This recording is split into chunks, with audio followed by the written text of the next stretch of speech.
welcome everybody here to the X-Bomb Sports Live Show. My name is Andrew Valentin, and I hope you all are having a fantastic Friday.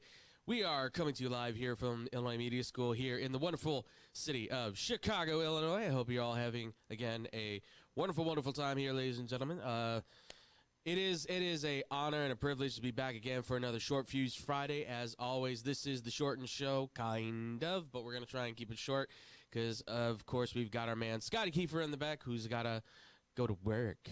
And our boy, No Gimmicks Nick Johnson, of course, of the Blow the Whistle crew here on X-Bomb as well, and, of course, of Bad Karma Wrestling. They just did an awesome show. How you guys doing in the back there? Whoop, whoop. What's poppin'?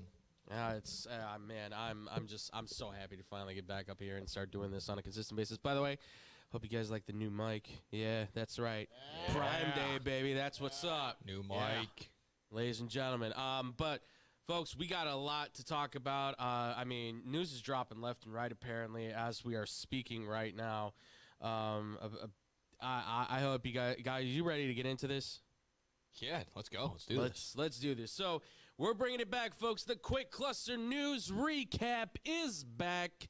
Yes, we haven't done this in years, and as you know, this is where we take some of the hottest stories, and we're just going to pour through a couple of them, and we're going to try and get through these stories very quickly, give our quick takes, and then in and out, and then we're going to get into your fan questions, of course, as always, too. We always appreciate it. If you guys want to check us out, we are going live on YouTube and on Twitch every Monday and every Friday. Monday is at 9 o'clock a.m. in the morning, and then, of course, we have Friday right now going on at 1:30 p.m. Central Time. You guys can check us out. That's youtube.com/xbombsports and twitch.tv/xbombsports as well. Follow us on all the social media as well, too. You can find us always as well at xbombsports on Instagram, Twitter, Facebook, and, of course, TikTok, too.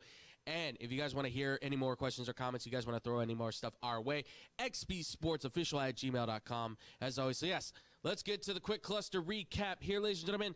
First big news of the day. We kind of already talked about it from the Monday of the whole situation going on with the NFL and the NFLPA, the collusion situation that has been breaking with Lloyd Howell Jr. being kind of considered at the center of it. He is the executive director of the NFLPA. He is the man who leads the group for the Players Association. Well, he has officially resigned from his role as the executive director of the NFLPA.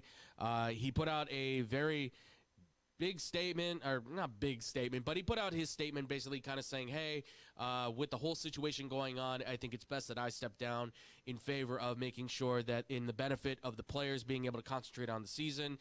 This is for the hope that, you know, I guess in some way that they can kind of move past this. There's obviously a ton of now speculation and a ton of conspiracy theories pouring out as to, well, was he forced to leave, or was this him actually resigning? What more work is happening on here? There's a ton of talk going about more investigations going on in here. It's more and more as the process is beginning to happen with this, with Lloyd Howell. It seems that we are starting to find out more and more about the situation and more about Lloyd Howell and what's going on with the whole process going on with the collusion and the connection and hiding the documents and everything.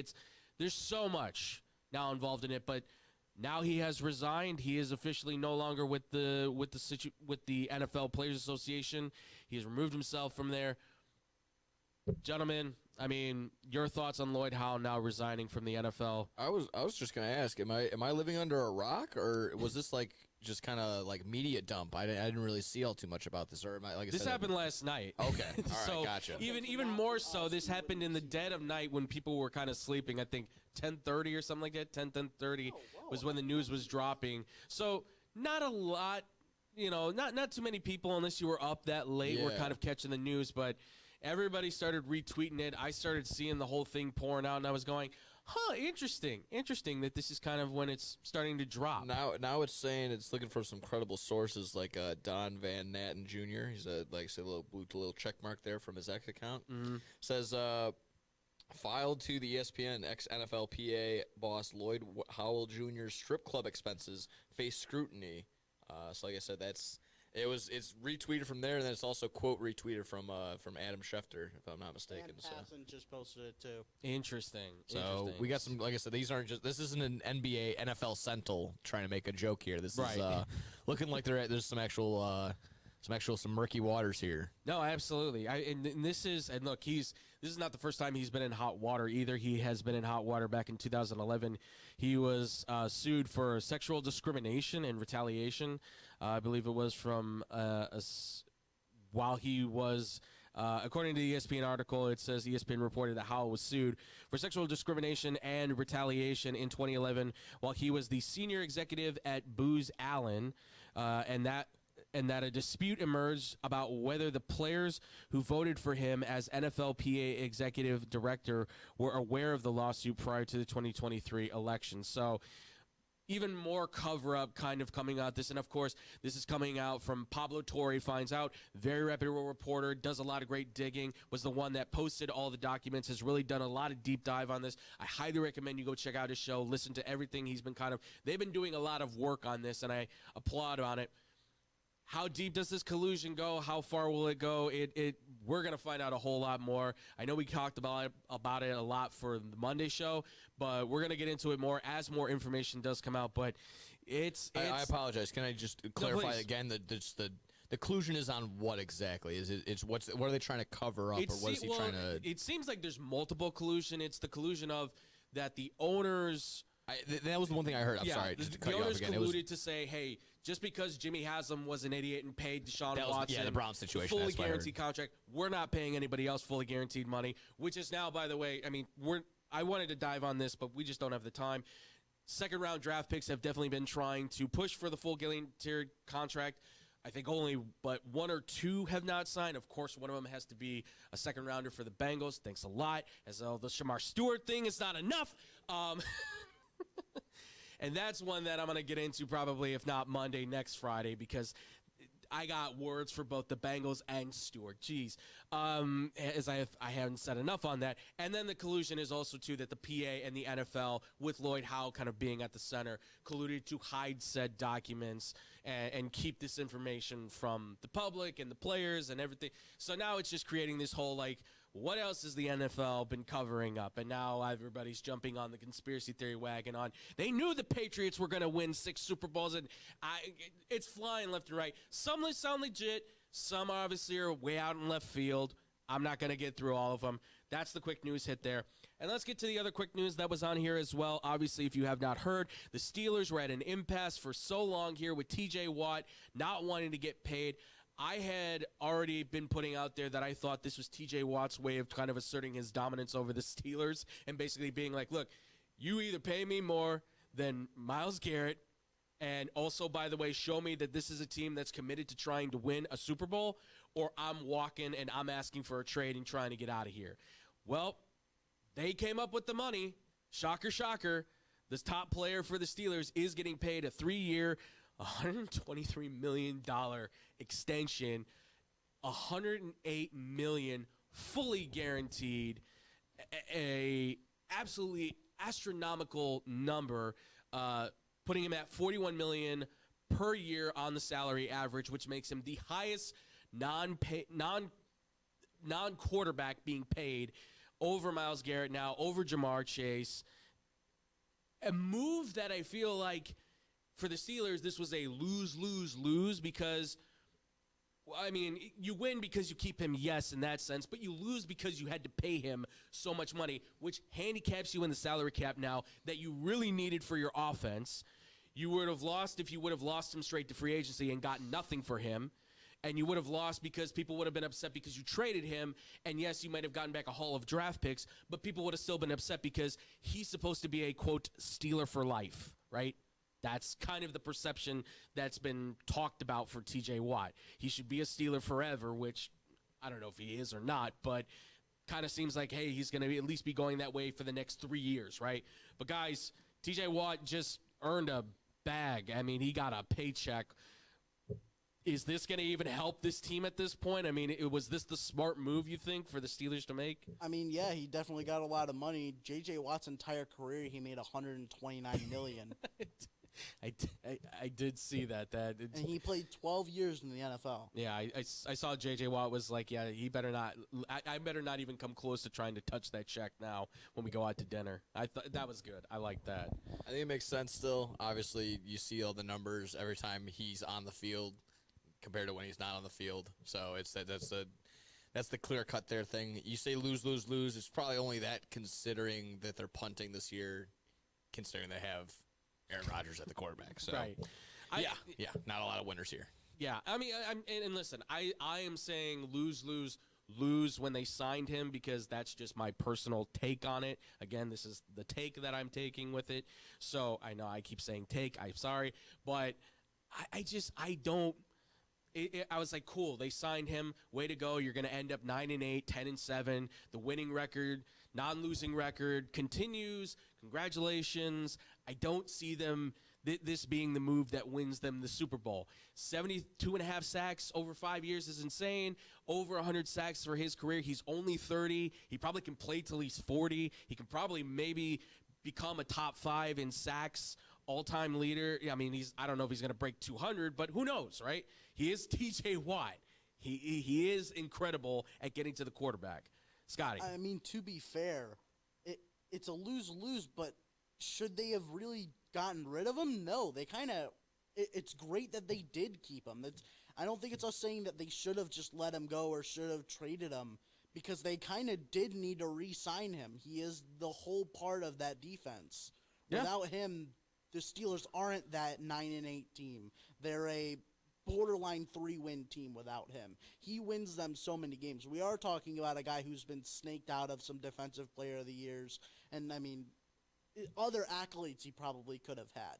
I mean, it's not like this guy isn't 100% worth it, and it's not a bad thing that they did re-sign him for his play. It's just bad for how much the Steelers actually need.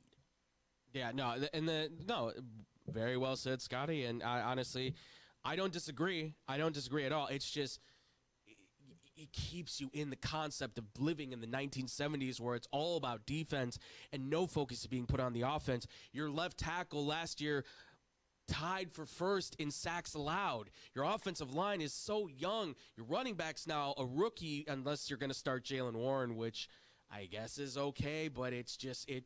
And you've got DK Metcalf, who's a one-trick pony. You've got Calvin Austin, who's kind of okay. You got 2 tight ends. There's so much about this team that, and I don't even want to get with. We've talked so much about Rodgers. He gets no more love on that. So it just feels like a team that's built on so much dysfunction, and yet somehow will manage to have a winning record because it's always Mike Tomlin that figures it out. It's going to be a lot of question marks. My only favorite thing is that I have a YouTuber that goes by the name Urinating Tree. He does a series called Days of Our Steelers. Yes. I just cannot wait for Days of Our Steelers to come back. That's all I got to say. Oh, His video for trading for Jonnu Smith, more specifically, fantastic because he's like, oh, great. This is exactly what we need. Jonnu Smith and Arthur Smith, baby. I'm more upset that he just won't be a fantasy option, but that's just me. And shout out, by the way, to Urinating Tree. He does such a fantastic, and you can hear the resignation in his voice anytime the Steelers have made a move, and especially I'll never forget when he put out the video for Aaron Rodgers. That was one of my most anticipated videos for him. The poor man, I think he had a breakdown probably beforehand. He just sounded so defeated. I'm so sorry to the Steelers fans. Congratulations, I guess, on another winning season, but to what end of mediocrity will you reach? I mean, at some point, I think the Steelers just need to be bad so they can get back to being great again. But I don't know when that's going to be, and I don't know how they're going to do it. Because as long as Tomlin's there, he's going to want to try to keep winning now. I mean, Russell Wilson comes back. He said he can play 5+ more years. I guess we'll see if that's the case. But that's going to do it for the quick recap, ladies and gentlemen. Obviously, let us know. What do you think about the Lloyd Howell resigning? What do you think about T.J. Watt getting paid? What do you think that does for the Steelers? We want to hear from you guys. Comment down below. Let us know. We'd love to hear your opinions on all that, ladies and gentlemen. And now, ladies and gentlemen, as always, it's time to go to the fan questions. Again, as I said beforehand, if you guys have any fan questions to hit us up with, it is at xbsportsofficial@gmail.com. We love to hear from you guys. We love to have those questions, those comments from you. Obviously, I tried to go with some more current stuff. I got a bunch of questions from you guys. This one may not take very long. I'm going to try to keep these on the relatively short side as much as I can. But these kind of came in a good bundle. It was a two-parter question, really, but I'm kind of going to stick more with the main one and bleed the other one into it. Because the main one was coming from a couple people asking, you know, watching this All-Star game, what were my thoughts? What do you think the state of the All-Star game is as of this point? And the other part of the question was, you know, the Jacob Misiorowski situation and him getting the All-Star nod after only having 5 starts. I'll combine that with my real quick take on that, okay? So when I did not fully watch the All-Star game, I watched it through the series of clips that came out through social media.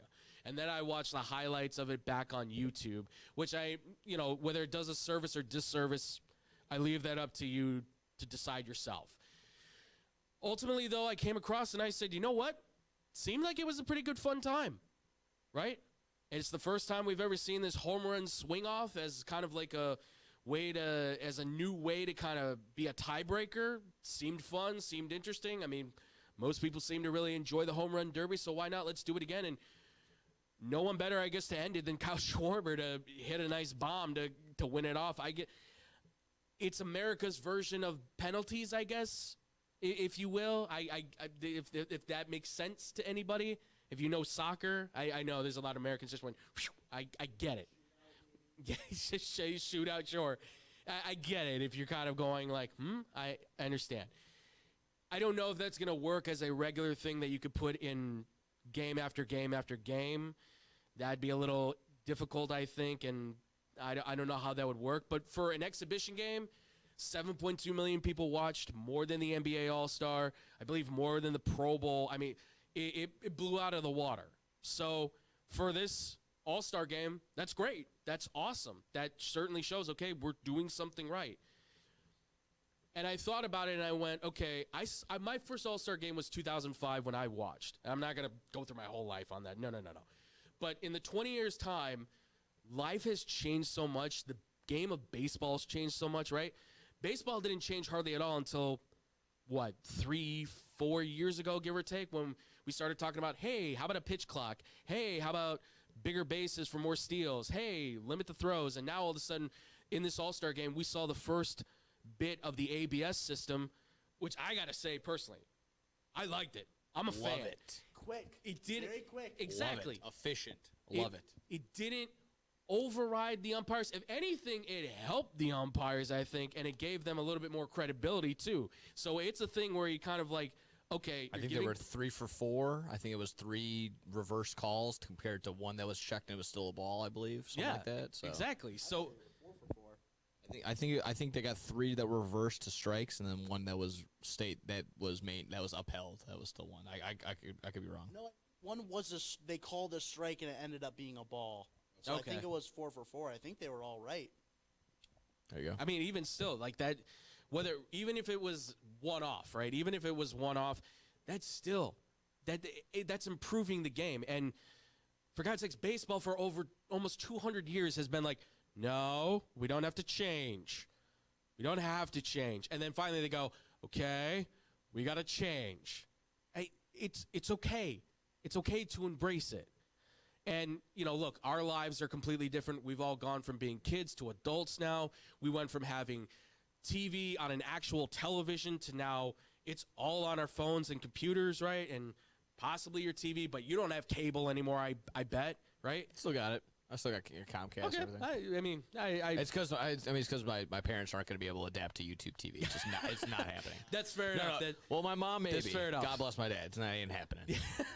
trust me, I'm working with my 81-year-old father right now to try and help guide him through the different streaming sites so he can understand. He can still see his Roy Rogers and Cowboys back in the day. They exist. They just exist not on regular programming anymore. I get it, though. There's going to be a long list of people who are like, just keep things the way they are. And meanwhile, there's a lot of people who go, we need to change. We need to adapt. We need to evolve. Life has, right? We all have. So the state of the All-Star game, personally myself, it looks like it's in good hands. It's only one All-Star game, though, I will say. And the The worrying thing is obviously what came about with the Jacob Mizorowski thing, right? Where I don't have a problem with him being in the All-Star game, by the way. He's a phenomenal young 23-year-old who's big, and in his appearance, in his time, what was it, 8, 9 pitches he threw over 100 miles an hour, whatever it was, something like that? That's a phenom. That's what you want to see. That's a show. This is a show. This is entertainment. That's what you want to see. And the reason why he's there is because there's 12 other pitchers that said, I don't want to do it. And if that's the case, that's your guy. That's the guy you go to then to pick up the slack. A kid who's doing well, has a winning record, has a good ERA, pitches really well. That's the dude you go with. In my opinion, I don't have a problem with it, and I get it. Trey Turner, he's not complaining about Miz. He's complaining about the system. But still, your teammates, one of your teammates, in fact, Wheeler, who said, I don't want to do it. The season's more important. Well, you can't get mad at the kid. That's his choice. So, but that's also the thing, too, right? Baseball players' complete mindset and lifestyles have changed in that 20-year span from when I watched. When I watched, it was Pujols who was like, I eat a Subway sandwich and I go hit dingers, right? Or whatever it was, or I eat a candy bar. Or you got, Ortiz who's like, I eat a candy bar and I go hit dingers. Now these guys, it's nutrients. It's all about, no, I'm focused on the season. Pitchers don't even go complete games anymore. They barely even go 5-6 innings sometimes. The game has changed drastically. And I think some ways for the better, yes. Some ways maybe not so, depending on how you want to look at it. But ultimately, for the state of the All-Star game, I don't have a problem with it. I think it's in a good hand as long as you continue to keep it in this sort of direction. And that's the thing is, with the way life keeps changing, you have to find a way to continue to keep the current watchers' eyes on that game, and then also bring in the new viewer as well. But you guys, what do you think for the All-Star game? Your perspective, what do you think of the state of it? What do you think about it this year? The All-Star game almost doubled the ratings of its competitors in the NBA and NFL. Mm-hmm. Give it an asterisk because the Four Nations, technically not an All-Star game, but also blew all of them out of the water. Right. But I will say with the swing off, I think it has a place in the regular season. I'm not an advocate for it. I think there could be a spot for it. I don't think it should be. But if you were to tell me that for doubleheaders that are already 7 innings, that instead of going to extra innings, they go to a swing off, I wouldn't like it, and I'm not saying it should happen, but I could see it happening. I think it's a somewhat alternative. It shouldn't be. I don't like this notion that it should be in. And then Nick's over here shaking his head, and I agree with him. It shouldn't be in, but it is fun. When I saw the idea of it happening, I got a massive smile on my face. I was like, I've never seen this. Is fantastic. And I said, All-Star game. It is not a game that's going to decide whether or not you get into the playoffs. I don't want Lenine Sosa to decide whether or not the White Sox win or lose a game because he can't put it over the fence. Well, no. Here's the thing. Bad spot on the MLB for not putting out the best lineup they could have. Yeah. I get it. They do it beforehand. But how are you not beforehand going, okay, it's going to be Judge, Raleigh, and Rooker, and then Ohtani, Pete Alonso, and Olsen, or whatever. They could have had the best players go out there. But no, they got Aranda going out there, not even getting it to the warning track. Fair. Yeah, no, that was my whole point. The idea, yes, leave it in the All-Star game. That's fine. No need to put an extra man on base and go extra innings. Cool. Let's have a winner. Let's figure out with this extra little swing off. But never, no, that should not be in the regular season game. That's when you start borderlining the talks of Savannah Bananas and MLB getting involved in the game. So that's where it gets a little cartoony. Again, it's all wrapped up into one where the integrity was already talked about this week with Jacob Mizorowski being involved, which I'm with you. I have no problem. Yeah. This is a showcase of the best of guys that are going to be putting asses in seats for the remaining, I don't know, at least for Jacob, probably on the bright side, 15 to 20 years. So you want to showcase your guy that can throw 103 and have a nice year. Again, maybe Christian Suarez is having a better year. Do we want to Sure. go with the guy that's having a consistently good year? Maybe that's his best year of all time. Or do we want to, again, showcase Mizorowski against potentially, I don't know, against maybe potentially Cal Raleigh? Just a really good matchup. Yeah. I'm going to take a really good matchup in the All-Star game over potentially the under-the-radar guy who's having a really good season get his game. So, again, that question mark was all the way around. Where was Mizorowski most deserving? Maybe not. Was Shane Smith most deserving? He wasn't even the most deserving White Sox that got in there. So again, I keep referencing them because that's just who I know most. So again, this is all for the fans. This is all for the people. This looked like it was a great showing. And again, for all the viewership, that was all even before people knew there was even going to be a swing off. So that probably got a huge bump towards the end. But again, that just goes to show you that the MLB is on the bright side. They're on the right side. They're, they maybe don't market their players well, but big games like this happen. They're getting better at marketing their players, though. They are getting better at marketing. I mean, we talked about it 2 weeks ago, maybe 3 weeks ago, how the MLB and the NHL are doing a lot better compared to us, the NBA, and it's stuff like this that's making the MLB better. Stuff like they had with the All-Star Game, with all of the media day stuff that they had. You can even include that, the actual game, that Hank Aaron tribute that they had in the middle of the game. Mm-hmm. Incredible. I mean, I'm not going to say do it for every time they go to an All-Star game for that specific, but some sort of showing like that for the All-Star game, every single All-Star game, you could do it. You could do something for the Philadelphia next year. You could 100% do something with Wrigley in 27. Yeah. I mean, it's got a place in there, and it was kind of perfect for what they did for him. Shot well, looked great. No, yeah.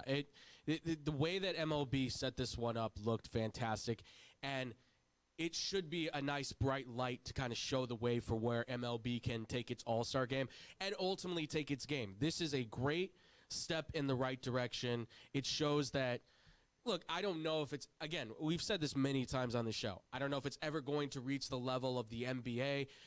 It's never going to reach the level of the NFL. Sorry, they're just too powerful at this point. They're too big to lose, I think, at this point, unless a major crash out would have to come from this whole collusion thing where it's yep, since 1920, they've all been colluding. I don't know. It would have to be something crazy like that. But for what Major League Baseball has shown thus far, it's impressive. And they should get all the thumbs up, glory, and acolytes possible. I don't know if you answered. My apologies if I maybe overlooked it. Do you want to see the swing off in the regular season? No, I'm not a fan of that. It's a good concept for an exhibition game. It's nice for if you want to do obviously as a home run derby. I'm all for that. If you want to do that as kind of a side thing that you guys want to do as a batting practice, kind of fun, hey, before the game, let's do this. Cool. It's not something that I would do on a regular basis, game in and game out, because we're going to get frustrated. Fans are going to get frustrated. I think the players are going to get frustrated because, like you said, you don't want to see Sosa walk up there and go, oh, God, we got to rely on him to hit a home run. Unless you have, a designated lineup of, here are the home run hitters or some – yeah, exactly, yeah.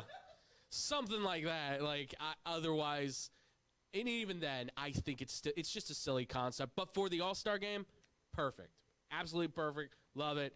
Entertainment is where it's at, and it sells. So I understand it. Thank you guys so much for the question. And this last one, we're going to mention, it is our man Carlos coming through. Carlos, he's a longtime listener of our show, and we really appreciate you, man, Carlos. Carlos hit us up, and he said, I recently saw the comments from Scottie Scheffler, and I recently had a very similar kind of discussion with one of my sons about the whole situation that he was having with trying to wrestle on the idea of continuing to play sports in high school or not. We recently came to the decision that actually he doesn't want to play sports anymore. We're actually supporting him now to go into music. I love that. Always support the arts, 100% behind that all the way. X-Mom Sports promotes the arts, music, drawing, anything, painting. We're all for it here, folks. But he said, what are your thoughts on Scottie Scheffler's recent comments before the Open that he had made, which, for those that don't know, Scottie Scheffler, before at his press conference, was asked about, he was acknowledging, the whole thing about how much it means for him to win, these kind of tournaments. And he pretty much just came out and was very open and said, look, I'm going to summarize it, if I may, just to make it quick, because we'll be here forever reading his statement. But it was beautiful. I highly recommend you go read what he said. He said, look, as much as I love golf and I'm all for it and I'm in for practicing and I want to win championships and I wanted to, at the end of the day, it doesn't really mean that much to me, because there's the whole encompassing part of life that I think we need to understand. He made a quick statement on, like, you win the championship, you celebrate for like 2 minutes, and then your mindset goes to, okay, what are we going to have for dinner? What are me and the kids going to do tomorrow? Are me and my wife going to go out and maybe go shopping? Like, he didn't bring up all this stuff, but he basically made it sound like, okay, I won. Now what?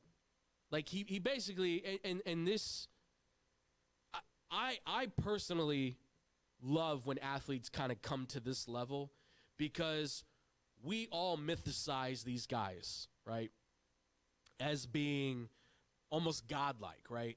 Athletes in general, we always kind of bring that kind of, not all of us, but I think when we're kids especially, we look at them and go, they're like superheroes. They can do so much, and this is the pinnacle of what the human body can do. Like, they can contort themselves and make these great catches and throw 100 miles an hour and hit a baseball out of the park. They can do all these things. But the reality is they're all humans too, and they all struggle with a lot of the same things that we struggle with. And I think even a guy like Scottie Scheffler, who is, yes, he is a golfer, but remember, he is the #1 golfer in the world. He is arguably one of the greatest of our generation right now golfing, and maybe will go down as one of the greatest of all time when it's all said and done. He's got 3 major wins. He's got 2 Masters wins, right? And right now he's climbing his way, last I saw, in the Open. Like, you never count out Scottie Scheffler. He's always in it. And I think to me, I think it's incredible to hear a guy like him, who's at the pinnacle of his sport, making so much money, right? He's at the top of his game. He's winning championships. You would think, wow, he's really having the time of his life. And he's kind of going, actually, what I'm doing here is not that fulfilling. And that's where I come across from this and say, you know what? Maybe Scottie Scheffler doesn't love golf. But is that so wrong to say that he doesn't love golf? And that's where I know people are going to differ, right? Because, again, kind of like we mentioned before with the All-Star Game, there's an older generation who's going to be like, suck it up, kid, and just play. And then there's a younger generation that I know are kind of being like, well, you want to do something that's meaningful, right? Like, I went through this. I went through building a life that was all about, work hard, get a job, make money, get a family, all that kind of stuff. And then my mind suddenly shifted, and my life suddenly shifted, especially when I came to this school and I started to realize I want to do something I love. I want to find my passion, and I want it to mean something. And that's when I started doing this and started working with all these different people. And now we've got all these shows, and we're building something together, and it feels like it means something. Does it always have to mean something? Do you always have to like your job? No, of course not.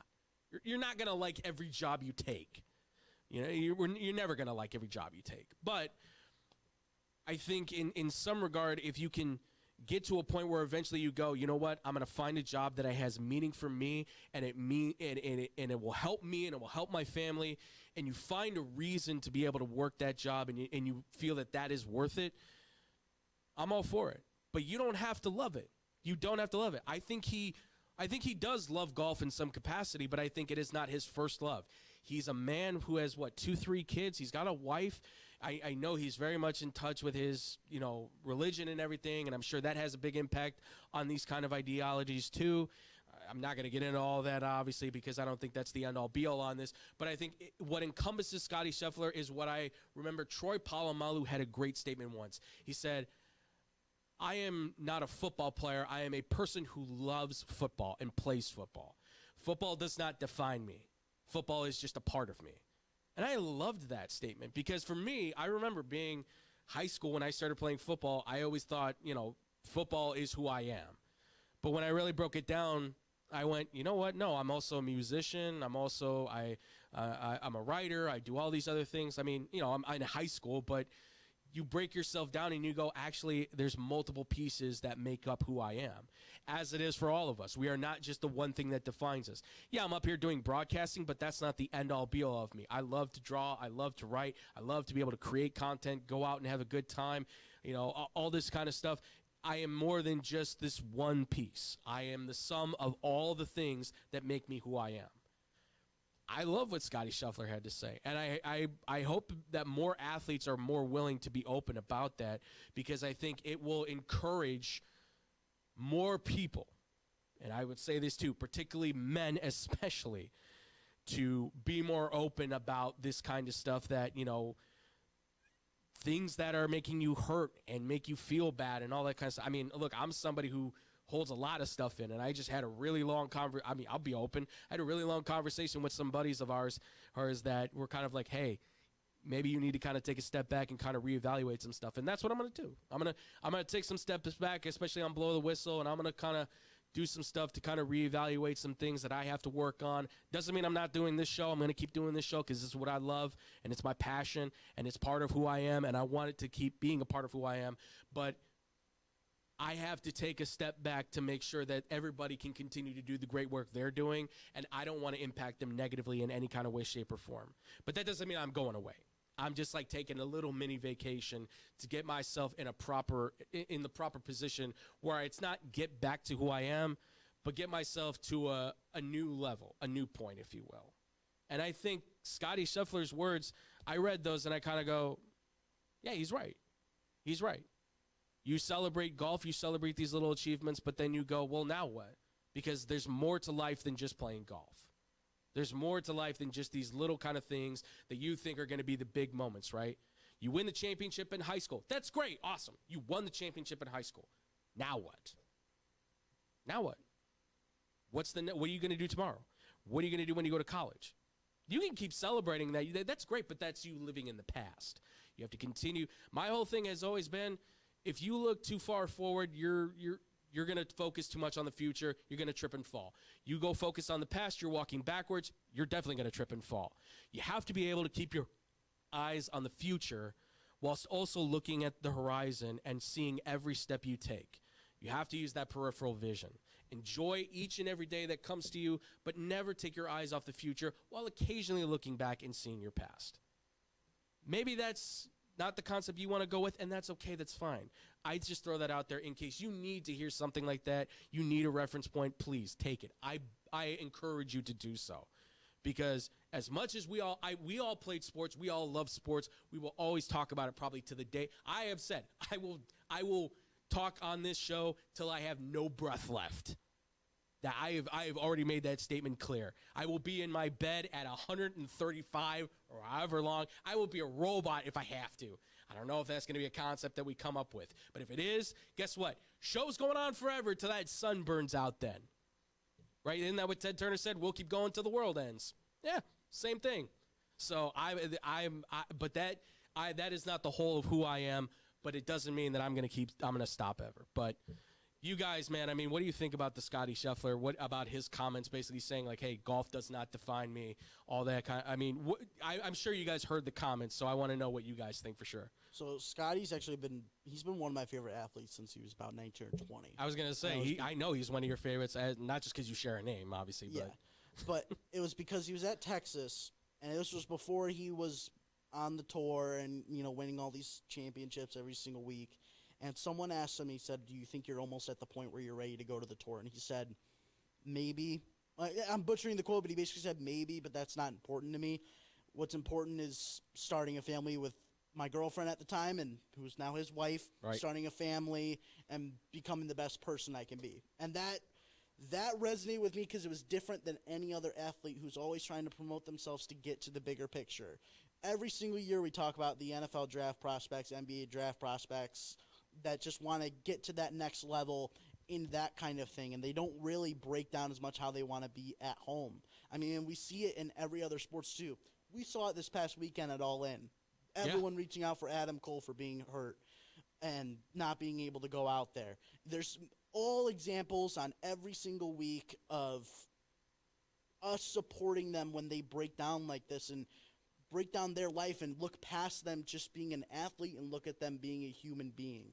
And the fact that a guy like Scottie Scheffler, and he's not the first one to do it, he's not the first top person to ever do it, but the fact that we can kind of take a step back and look at them in this kind of light humanizes them when we do put them to that top pedestal and see them as heroes. Someone coming out like Scottie and having this kind of morality to him and importance to his own human being and his family and how much that means to him. And like you said, his faith, but more than that, is something that needs to be on a regular in all terms of sports. And we need to see it from other athletes and stuff. And other athletes are going to be more quiet about it, of course, and not saying every athlete has to be like this. Sure, yeah, it's of course. How comfortable they are with it. Scottie's comfortable with putting himself out like that. And, I mean, we've seen it. At the end of the day, most of these guys we talk about, we'll talk about them on Monday, and then after that, it's a completely different story. Or we'll talk about it on Friday, or that kind of deal. Talk about them in the moment, and after that, we kind of pass them by, especially with golf. We don't break down every single golf tournament they have, but they have massive wins every single weekend. We break down the majors, and then come Tuesday, we're not really talking about it anymore. Yeah. There's more to life than them just playing, and that resonates with Scottie, and he was putting it out there for us and putting it into perspective. Yeah, I mean, there's a lot to unpack, like kind of what you guys already kind of attacked, but seeing those human moments, seeing Scottie Scheffler going up there, and as probably you hear all the usual answers that you hear. You don't hear that very often, where a guy's basically having an internal conflict right in front of everyone's eyes, and right. if he's not, he's kind of just exactly like kind of putting it out there for everyone to see. So it was, like I said, refreshing to see that side of things. That same question did come up with me too, of like, does he love golf? Is there that inkling in the back of his mind? Like, exactly right. Where is this fulfilling enough? Where, again, it could be a reflection. You could put a reflection in the mirror of just sports in general, not just golf, where you win this big tournament, 2 minutes to celebrate, and then on to the next one. And that's a lot with everything. Obviously, a week-to-week basis with football, with the NFL. It's just how it is with sports. So you can kind of, again, put that whole reflection on sports itself, and it's a quick turnaround. It could be very unfulfilling and fulfilling at the same time. Yeah. But I kind of see where you see both polar opposites even within that same media day, where you saw Scottie Scheffler have that moment right there, but then you saw Jon Rahm where he's just like, I'm focused. I want to win this. Yeah. I need this. Like I basically just sort of like, I need this. I want this for my career. So I kind of come to that question for also Scheffler, where if you're labeling him as the best ever, he's done just about everything. Is there a lack of a close number 2 in my mind? Does he need that spark or that oomph, that like sort of burst of like, that type of thing into the boost of it? But overall, again, I can see where he's at. I can only hope that, clears it up, and for both ends, I'm fine with him if he wants to focus on his life. That's crazy too. So just overall, I mean, I'll be honest. I understand where you guys are coming from. Like, does he like golf or not? When he said that, I didn't really see it that way, just because I've seen throughout his career that this is just who he is. Right. Well, so I don't think it's that. I don't think he doesn't like golf. It's just that obviously on the tier list of like what is most important in my life, I think for him it's always going to be my wife, my kids, as I think for anybody. Yeah, and then to wrap up on the philosophical side, it's just like, again, that's everyone in day-to-day life. Like right. When you introduce yourself, you're like, oh, I'm a broadcaster. Oh, I'm I don't know, like I'm a custodian. Like right. you always introduce yourself as your job title. Yeah. So again, it's like the Troy Polamalu example, and now this right now. It's like, would Scottie Scheffler go up and introduce himself, I'm a golfer? And you'd probably say no. Like when you're just like, no, I'm a dad. I'm a husband. I'm a caring father. Like I'm a brother. That's how you probably actually want to introduce yourself. But you go out there like, no, I'm a freelancer. I'm a photographer. Like that's we put too much on our, like, again, I can see from both sides where. Stay focused on golf if you're going to be on that side, but just you got to let people be human. Otherwise, they're just going to crack, and you're going to get Kanye West. So I don't know. That's basically where I'm at. I honestly, I think that's pretty fair. I think when pressures get on you, you can see that. I've been through it. I think a lot of people have, certainly, where you feel the pressure. You feel you've kind of come to that moment where it's like, God, everything is crushing down on me, and For some people, it hardens them. It makes them stronger, right? John Rahm, Phil Mickelson, Tiger Woods is the perfect example of bring it on. I like it when it's more difficult. I like the fight. I like the challenge. And then there's some people, like Kanye or some others out there, I think, where you just go, I can't do it. And they break and they crack. And it's either, hopefully it doesn't get to a terrible point. I mean, not to bring it up, but I think of wrestling and I think of a guy like Chris Benoit, right? So unfortunate and so sad and so tragic and terrible. But you think about that when he loses his best friend, Eddie Guerrero, it completely broke him and I think set him on a path where he just, again, who knows? Example. Yes, yes, exactly. And I know that's going like way out there, but it's one of those where I think about it and that's one of the first ones that always comes to my mind where it's just like, you saw somebody completely have a breakdown, and he just never seemed to be able to recover. And I know that's not what the case is here. It's just a matter of it's important, I think, to talk about that stuff and put it out there. Sorry, Scotty, I didn't mean to. No, you're fine. Yeah. 'Cause I was going to say there's other examples of how other people treat it. You want to look at Scottie Scheffler, looking at the same sport. Rory McIlroy's always complaining about how much the media is hounding him for stuff because he just doesn't want that attention as much. Yeah. He doesn't, and fair to him. That's the human in him coming out. He doesn't want to be hounded by the media like them. We see it in all other sports. I mean, I hate to keep bringing up wrestling, but like, how many wrestlers do we hear of outside activities being stalked by other people and hounded at airports and stuff like that? That's other athletes too. Some athletes just don't want to deal with that. They want to just be their own person. Yeah. I mean, and it's completely fair on them. And it, like you said, it goes over and boils over for other people. I mean, look at the Johnny Gaudreau situation. Sean Monahan's his best friend has to deal with that this whole season and has to struggle through his own personal injury that he has and also dealing with the fact that his best friend died earlier in the year. I think it's Elvis Merzlikins, the goalie for Columbus. Yeah. That other goalie died 2 years ago trying to save a kid's life. Mm-hmm. He has to deal with that because he saw him every single day. Yeah. He has to deal with that. Now he's got, and then Johnny Gaudreau dies. Another teammate of his who he sees every single day dies. He kind of needs a new place to go. He kind of needs to just get out of Columbus because his own career's faltering because everything around him's kind of crumbling. He needs a change of scenery, and I hope he gets that. I mean, we see that in sports all the time, that just something affects them. They need a change of scenery.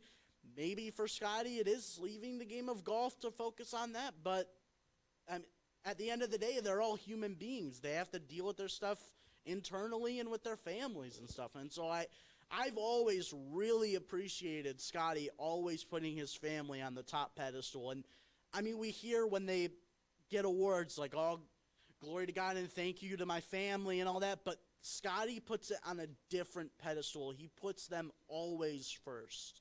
He always will put them first over more athletes than I've ever seen. No, absolutely. And this is why I wanted to bring this up, too, because obviously we just came out of June, which is men's mental health awareness. And I just wanted to bring this up, too, because I think not just men, but women as well in general, just the overall sense of just like we have to talk about this, I think, is to also help us all, I think, kind of understand and express, too, that it's important for us to not keep things bottled up, make sure that we're able to express ourselves, have an outlet to be able to go to, be it a person or something you can do within the confines of obviously making sure that you're safe, everyone's safe, all that stuff, of course. I know, it's important to have those kinds of things in your life. And I again, I'm with you guys. I'm with you, Scotty, Nick, as well. I mean, I applaud Scottie Scheffler for being so open. I don't think he's going to retire. I think he knows he's still got a lot more golf to go. He's going to be competing on this for a long time. But, when you're away from your family as much as he is, I mean, and you think about, again, you guys just did Bad Karma Wrestling. Check them out, obviously, every Friday, 11 o'clock, 11:30 a.m. Central Time. You think about those wrestlers. They're on the road for so many days at a time, and they're not seeing their wives and their kids. It can be so much and be so taxing. And it's important that you have those relationships with people there and with people, at home and people on the road that you can connect with, all kinds of stuff. And putting that message out there in person, in public, I hope everybody can hear this and kind of get that reflection back. And just to give you an update, Scottie Scheffler is in first right now. Leading by 10 under right now on the score. He's just ahead of Matt Fitzpatrick. And good on Matt Fitzpatrick, too. He's staying in the fight. And give you props, man. You're keeping your fight, too. There's another guy, very resilient, and a very open kid as well, too, in that willingness to kind of share his feelings also. And for what it's worth, I mean, just one more kind of small example that was kind of under the radar, basically did the same thing, but just, like I said, a little bit more silent. Pat McAfee just stepped away from doing Monday Night Raw commentary, and just on a show just the other day, he's like, man, I just needed it because I was burnt out. And, you know, not doing Raw, he said, took away 2 flights and a 2-hour sleepless night. So he was just sitting there, like, sometimes you just need that. You just need, you're burnt out. And maybe, again, maybe not physically for Scheffler, but just mentally. If you're mentally burnt out, just take a break. Yeah. No reason. Just take a break, my man. Everyone's done it. Absolutely. It is. The overall encompassing message on here, I think, folks, is for us to say, I think, for Scottie Scheffler's comments, to answer the question, I have no problem with his comments. I fully embrace what he's saying, and I hope that everybody can hear those comments and take something away from it. And hopefully it will help you in some regard to say it's okay to relax. It's okay to breathe. You don't have to always have the pressure on you. We all come from different walks of life. We've all had different challenges. We will all continue to have different challenges. But you know what's really wonderful to have? It's to have, yes, inner resilience is great. But one of the things I'm very proud of, even though they're not all here, but I've got 2 amigos right here right now, is I've got these amazing people who I can always go to if things are a struggle and be like, hey, guys, I'm having kind of a bad day. And GD right, my man. Yeah, absolutely. And you as well to me, anytime. You know, I hope you guys know that. As well as with David, as well as with any of the people that have worked on the show, be it from the past all the way to the present and whoever comes in the future. I hope they know. Because this goes, for me, when I do this show, when I meet people like this and we make this connection and we do all these shows and everything and we hang out and do all that stuff, it goes from being acquaintance to friends to all of a sudden, your family.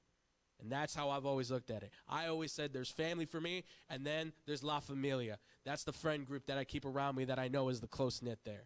So I appreciate you guys so much for always being the great fans as well, too, because you guys have always been a big supporting group as well at being able to help us in coordinating this thing and helping us to be able to have this kind of discussion and also being an outlet as well and being understanding when things aren't always going the right way for us and sometimes when we're struggling with our own stuff. I mean, my God, this past year for me was rough, and so many of you reached out to give your love and support, and I can't tell you how much that meant to me and how much that meant to my family that you guys would do that. That meant the world to me, and I love you all, and I thank you all so much for that. I appreciate every one of you. Thank you all so much. And thank you for the question, Carlos. I appreciate it. And thank you all so much again for the question. And that's going to do it for our show here, ladies and gentlemen. I really appreciate it so much, guys, that we could do this, man. This was an awesome show. I'm glad we were able to kind of get that out there too. You know, I know we don't always have these big touchy-feely moments and everything like that, but you know what, ladies and gentlemen, every once in a while, I'm glad we can kind of have these opportunities here on X-Bomb Sports, and I appreciate you guys for always asking those comments, leaving those questions, things like that. It means the world to me that you guys are willing to kind of have these open discussions, honestly, truly. But yeah, that's going to do it for our show here, ladies and gentlemen. Thank you all so much again, as always, for listening, for watching, for being a part of it, for being the great fans that you guys obviously are. You guys are wonderful. You guys are amazing. But if you guys want to check out any more of the show, anytime you want to find us, you guys can find us every Monday and, again, every Friday. We are on YouTube and we are on Twitch. You guys can find us there. We're at youtube.com/xbombsports and twitch.tv/xbombsports. We go live every Monday at 9:30 a.m. Central Time. And then we go here every Friday at 1:30 p.m. Central Time.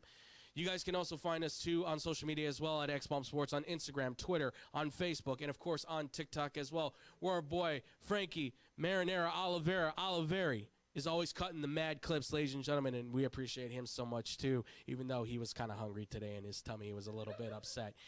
We love you, buddy. I hope you're feeling better and you've got food in you, even though some of us haven't eaten today. And also, as well, ladies and gentlemen, again, like we just said, questions, comments, things like that, xbsportsofficial@gmail.com.